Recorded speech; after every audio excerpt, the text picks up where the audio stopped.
Alright, welcome back to Cure for the Common Game. Today we're going to be breaking down a EDH deck, or Commander deck, whatever you want to call it.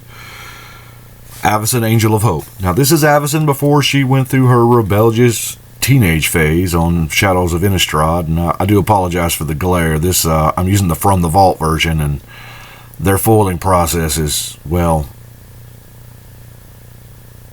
Wizard seems to like it, but I don't think they realize that a lot of people don't like it. Anyway, it's beautiful stuff. There's a curling problem. But anyway, Avacyn.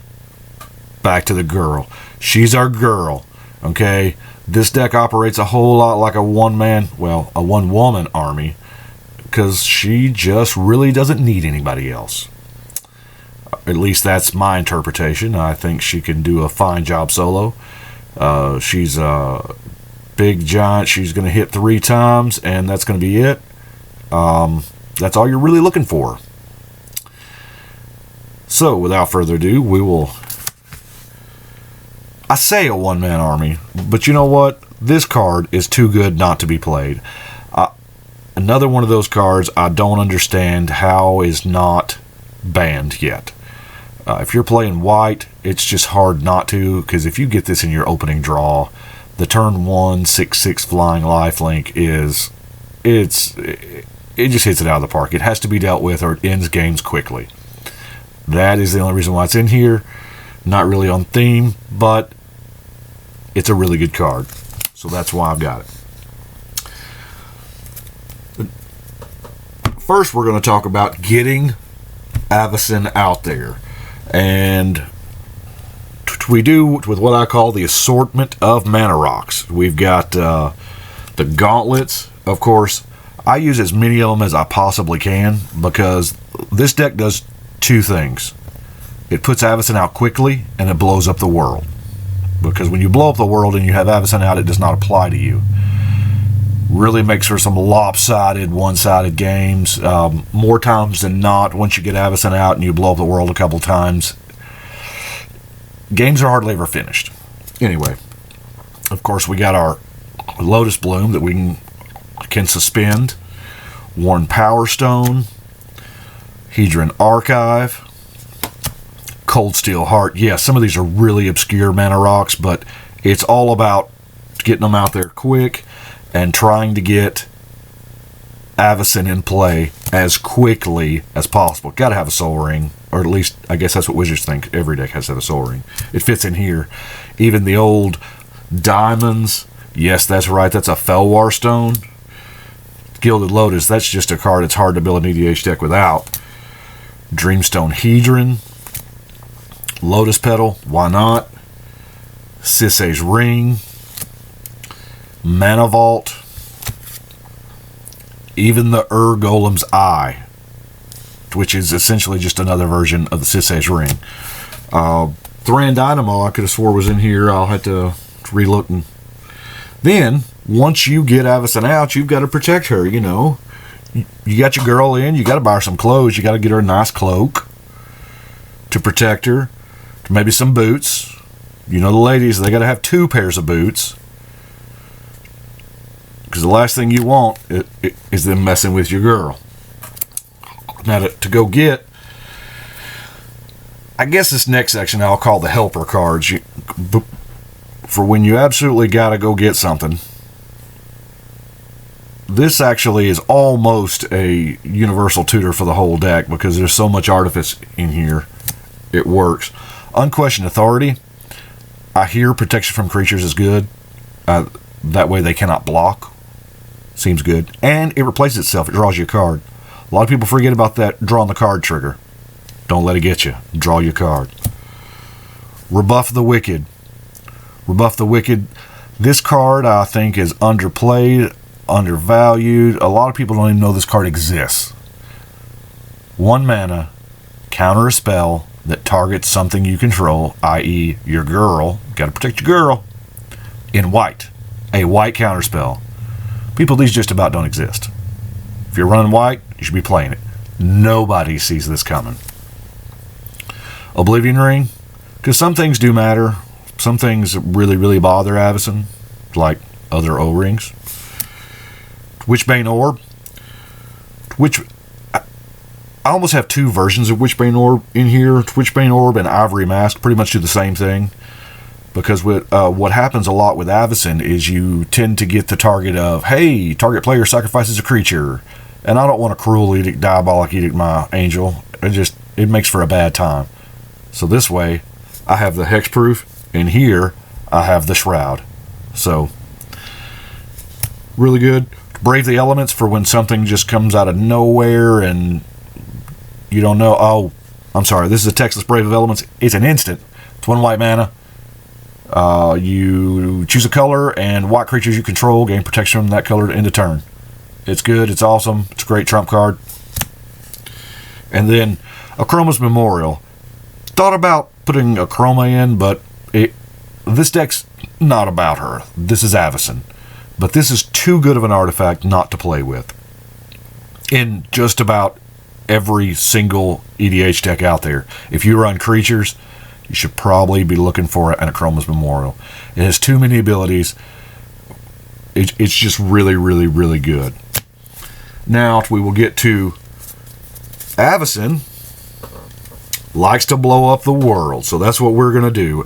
We're going to start with Akroma's Vengeance. Yeah, we're borrowing more cards from Little Sister Akroma, but hey, it works. Nothing like nuking everything when yours doesn't get nuked. Sunblast Angel. Yeah, I know that's a creature, but most of the time I cast it like a spell. I'm going to wait till the turn when everybody's tapped out. Maybe they're all...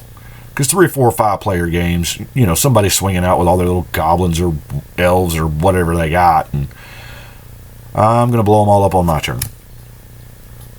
Mass Calcify. Here again, we're blowing up everything that ain't white.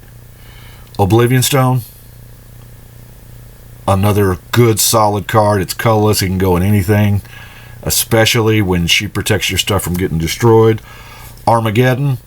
Now, fair warning. If you run Armageddon, a couple things are going to happen. Be prepared for people to just scoop. Or be prepared to get slapped in the face. People don't like Armageddon. It's not a fun guy card.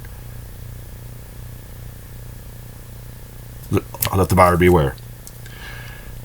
Obviously, Day of Judgment, Planar Cleansing. We're just destroying all kinds of things. Austere Command, destroying the world with options.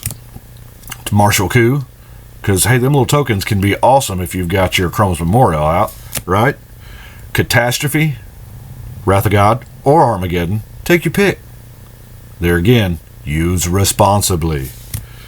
Hallowed Burial, because you've got some of those pesky creatures that just don't die, or they come back from the dead, or you just put them on the bottom of the deck and go on down the road.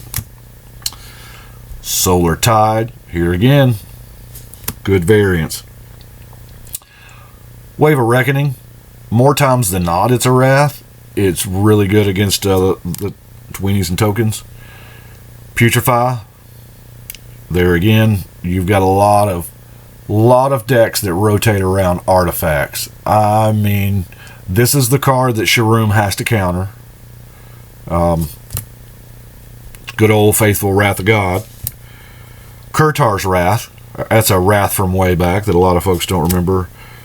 The Scour Glass. Scour Glass is good. Destroys everything that ain't lands and artifacts. Artifacts and lands, that's pretty good. Pretty good. Sun Scour. In a pinch if you don't have the mana, but you should. You should. Phyrexian Rebirth. Now, I've actually won some games off of a giant horror token with Akroma's Memorial. It's kind of sick, I know, but it's a beautiful thing. Hour of Reckoning is good. Terminus, for the same reason for Hallowed Burial. Planar Collapse. Now, here's one that a lot of folks don't know about from Urza's Legacy. They did a cycle of cards that got a counter during your upkeep, and when this one gets 4 counters, it just boom.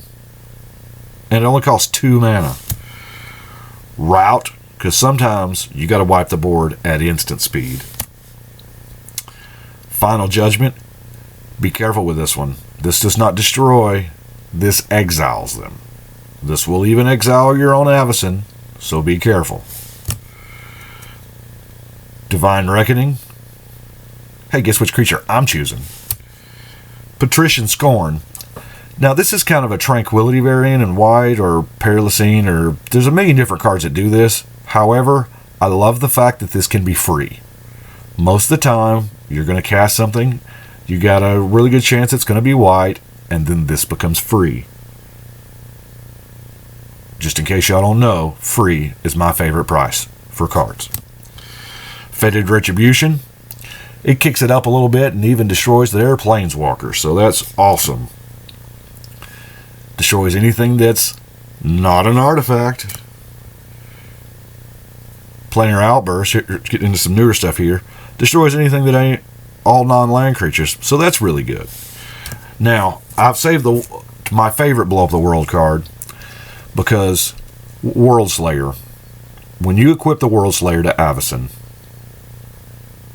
that's game.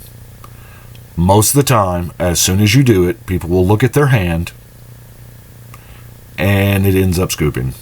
Now, this is one of those feel-bad moments when you do get it on her and you do hit with it and it nukes and you just keep hitting.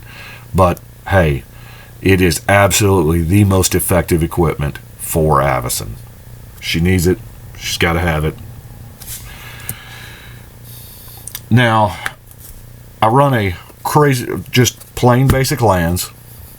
But the only two non-basic lands, of course, if in any deck you're going to run that many planes, you've got to have an Emira. And Maze of the Ith is just a good, solid card. I don't care for what deck. If you can afford the land space, now in your 4 and 5 color decks, you probably can't really afford the land space. You need the land space for mana fixing and producing the colors you need. But I would say in 1 and 2 color decks, definitely. When you ain't got to have that land drop every turn, because let's face it, when you drop a Maze of Ith, that's kind of, you're not dropping a land that turn. You're not tapping this for mana unless you've got some Urborg shenanigans going on or something like that. But Maze of Ith's a good card. Obviously, this one looks like it's been run over by a truck. Probably has. Played with this Maze of Ith for many years, back before sleeves were a thing. I guess you've noticed the sleeves I'm using are actual Avacyn sleeves, so gotta pay tribute to the girl. Well, that is my Avacyn deck. As I said, it was original Avacyn back before her, what I like to call her rebellious teenage phase, where she went all red, white, and started going crazy. But there you go. Please leave me some comments. Tell me what you think. Here again, I believe it's time for a shuffle and a cut. We thank you and see you next time.